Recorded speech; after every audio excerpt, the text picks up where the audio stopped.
مسلمان حیران تھے اور اس حیرانی میں معان کے اندر 2 راتیں غور اور مشورہ کرتے ہوئے گزار دیں۔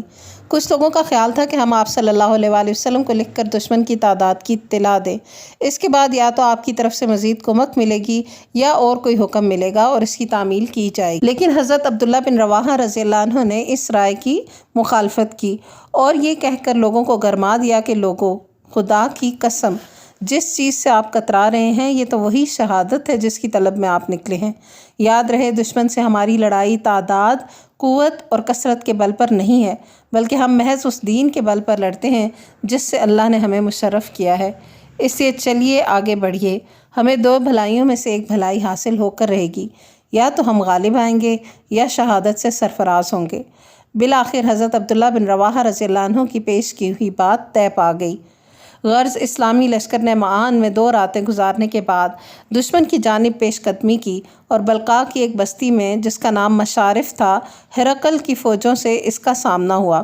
اس کے بعد دشمن مزید قریب آ گیا اور مسلمان موتا کی جانب سمٹ کر خیمہ زن ہو گئے۔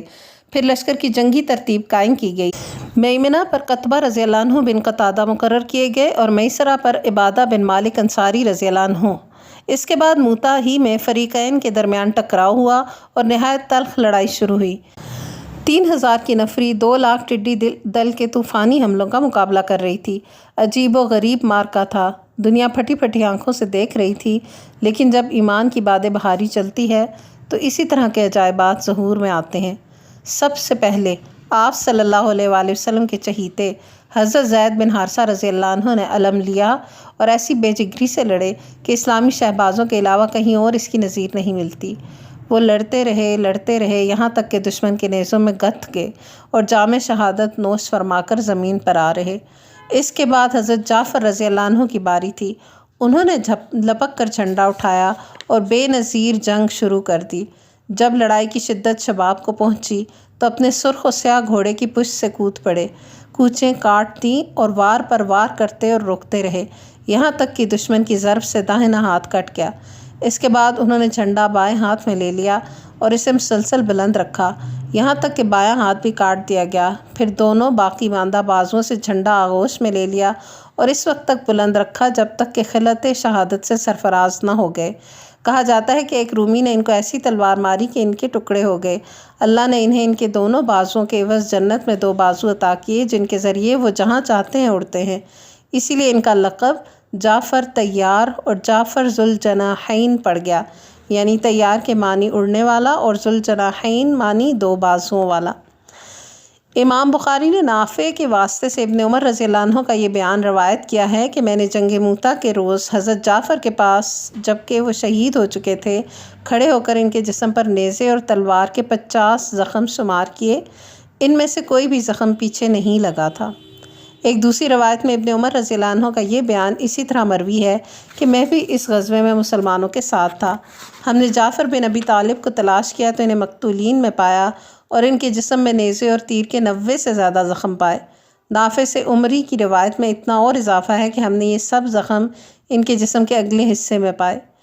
اس طرح کی شجاعت و بصالت سے بھرپور جنگ کے بعد حضرت جعفر رضی اللہ عنہ بھی شہید کر دیے گئے تو اب عبداللہ بن رواحہ رضی اللہ عنہ نے پرچم اٹھایا اور اپنے گھوڑے پر سوار آگے بڑھے اور اپنے آپ کو مقابلے کے لیے آمادہ کرنے لگے، لیکن انہیں کسی قدر ہچکچاہٹ ہوئی، حتیٰ کہ تھوڑا سا گریز بھی کیا، لیکن اس کے بعد کہنے لگے ایک شعر جس کا ترجمہ ہے: اے نفس قسم ہے کہ تو ضرور مد مقابل اتر، خواہ ناگواری کے ساتھ خواہ خوشی خوشی۔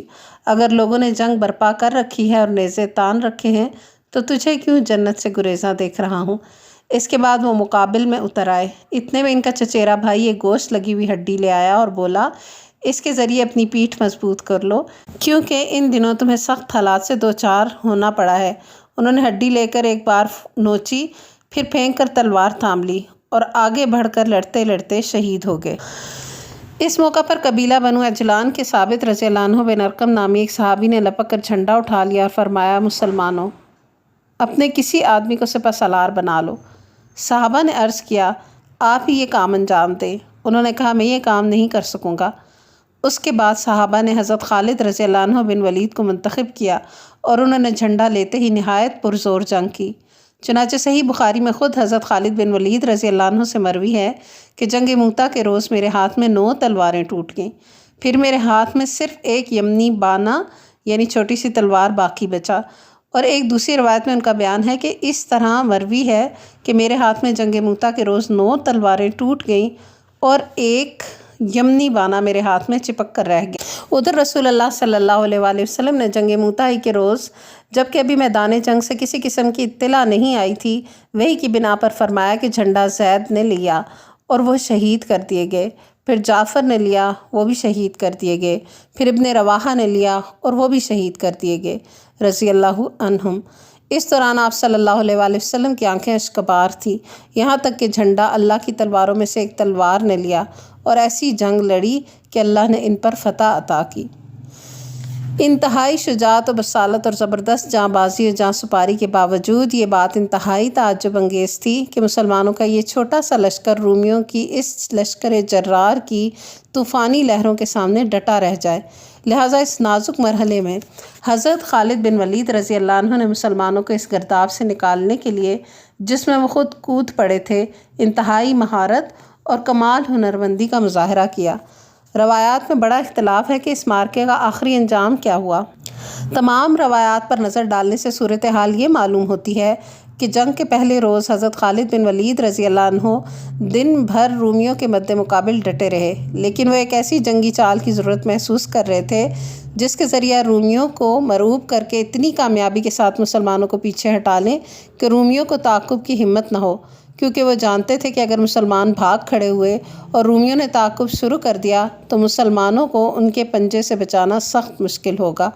چنانچہ جب دوسرے دن صبح ہوئی تو انہوں نے لشکر کی ہیئت اور وضع تبدیل کر دی اور اس کی ایک نئی ترتیب قائم کی۔ اگلی لائن کو پچھلی لائن اور پچھلی لائن کو اگلی لائن کی جگہ رکھ دیا اور میمنہ کو میسرہ اور میسرہ کو میمنہ سے بدل دیا۔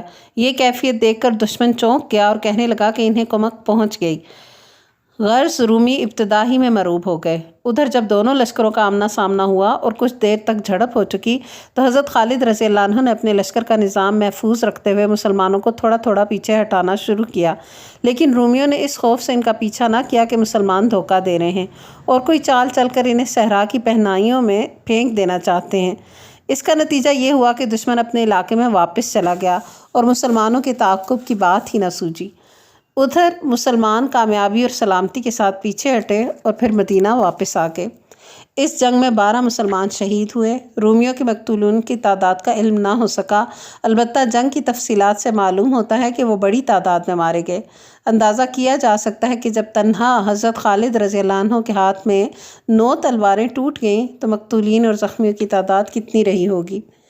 اس معرکے کی سختیاں جس انتقام کے لیے جھیلی گئی تھیں، مسلمان گرچہ وہ انتقام نہ لے سکے، لیکن اس معرکے نے مسلمانوں کی ساکھ اور شہرت میں بڑا اضافہ کیا، جس کی وجہ سے سارے عرب انگشت بدنداں رہ گئے، کیونکہ رومی اس وقت روئے زمین پر سب سے بڑی قوت تھے۔ عرب سمجھتے تھے کہ ان سے ٹکرانا خودکشی کے مترادف ہے، اس لیے 3000 کی ذرا جتنی نفری کا 2 لاکھ کے بھاری بھرکم لشکر سے ٹکراؤ، کوئی قابل ذکر نقصان اٹھائے بغیر واپس آ جانا عجوبہ روزگار سے کم نہ تھا۔ اور اس کی یہ حقیقت بڑی پختگی کے ساتھ ثابت ہوتی تھی کہ عرب اب تک جس قسم کے لوگوں سے واقف اور آشنا تھے، مسلمان ان سے الگ تھلگ ایک دوسری ہی طرز کے لوگ ہیں۔ وہ اللہ کی طرف سے معید و منصور ہیں، یعنی ان کی مدد کی جاتی ہے، اور ان کے رہنما واقعتاً اللہ کے رسول ہیں۔ اسی لیے ہم دیکھتے ہیں کہ وہ ضدی قبائل جو مسلمانوں سے مسلسل برسر پیکار رہتے تھے، اس معرکے کے بعد اسلام کی طرف مائل ہو گئے۔ چنانچہ بنو سلیم، اشجع، غطفان، زبیان اور فزارہ وغیرہ قبائل نے اسلام قبول کر لیا۔ یہی معرکہ ہے جس سے رومیوں کے ساتھ خون ریز ٹکر شروع ہوئی، جو آگے چل کر رومی ممالک کی فتوحات اور دور دراز علاقوں پر مسلمانوں کے اقتدار کا پیش خیمہ ثابت ہوئی۔ اس بہت اہم غزوے کے اختتام پر آج کا سبق مکمل کرتے ہیں۔ انشاءاللہ اگلی ایپیسوڈ بہت اہم واقعہ غزوہ فتح مکہ کے ساتھ ہوگی۔ تب تک کے لیے اجازت دیجیے۔ وآخر دعوانا ان الحمد للہ رب العالمین۔ سبحانک اللہم و بحمدک، نشہد ان لا الہ الا انت، نستغفرک و نتوب الیک۔ والسلام علیکم ورحمۃ اللہ وبرکاتہ۔